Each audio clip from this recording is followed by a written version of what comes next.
मामी मारला। मामी मारला काय रे?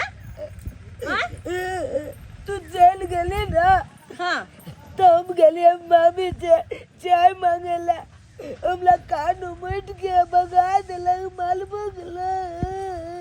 चाय खातिर तोरा कान में के भगा दल का मारबो केल का? हे भगवान केहन भौजी भगले। अरे हमरा साथ जे करे से करे, लेकिन हमर बच्चों के साथ चल त कनी आ तो चलिए ना। भौजी या आइए आके किनको माय दरे एक नहीं है कथी भेले दा जेना बाल बच्चा पर हाथ उठबै छी, अपना बच्चा ने तै दुआरे नहीं समझै छियै। बुझियो केकरा पर हम हाथ उठलिए है? एकरा किया मारलिए यहाँ? गदैया बुझो आइ हम मारबे भगना के, अहाँ के मन सोहाय है?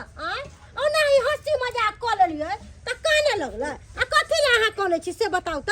आज मजाक गेलिए, आज गेलु चाय मांगेला तो केना कान उमट के हमला भगा।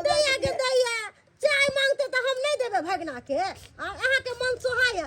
हंसी मजाक में ओना ही हम हंसी मजाक कलिए है। आ कहू ना हम अहाँ के चाय की दूध देब अहाँ के पिएला? ना चाय देबे ना के लगा दूध। अरे बाबू मामी के हंसी मजाक केला तू कान लगलो हंसी मजाक में उनते टंग देले त अहाँ के बेटा काने ना लगलो। के कान उमट देला।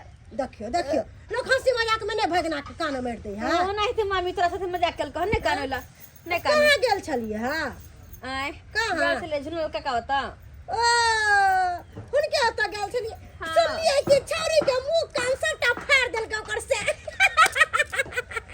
हम जखन सुनलिए तखन हमरा बड़ा हंसी लागल। अहाँ दांत कनी कम फाड़ू, दोसर के मजाक नहीं बनबियो त बुझलिए ना। जेकरा पर जे बीते है वह जाने है। अरे दाई कोनो बात बज दै छी त अहाँ के बुरा लाग जाय है। बुझियो आइ दिन से हम नहीं कोनो बात बजब, कोनो हंसियो मजाक करै छी त अहाँ तुरंते में रुसफुल रहै छी। घुसकी के ई कोनो घर बात भेला? अरे घुसकी के ओकर घर वाला मारल कहियो त कथि ओकर घर ला के लोग कोने छोड़ देतै? मिलल छलिए हम ओकरा से। हां बजौने छली, मिलल छलिए हम, कहलिए 10 गो बात। ओ ताहू ओहे नहरा में एलिए है अंचैती पंचायती करेला? आय अरे अहाँ ओकर साइयो से मिल लेलिए। तो किया नहीं मिलवाए? अगर केकरो पर अत्याचार होते कोनो बेटी पर तो हम चुप रहबै? आय दहेज के खातिर छोरी के मारे पीटे है ओते, अब मन से दहेज ला त तहाइल है।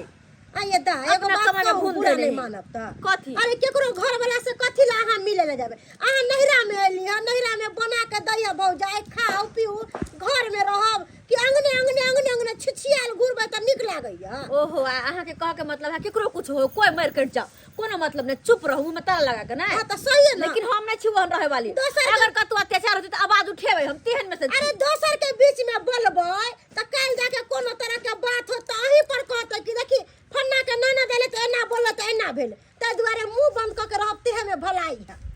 अहाँ ना चूड़ी पहने छी त घर में जाके घुसुओ, हम नहीं। चल बेटा चल भात खाइए। चल हाँ हम कहाँ दिन चूड़ी पहन के घर में बैठ जाइए, कालो के जब कुछ हैत न आ जब कोनो बात हो तब कहबै कि हाँ हमर भौजाई की कहले छले।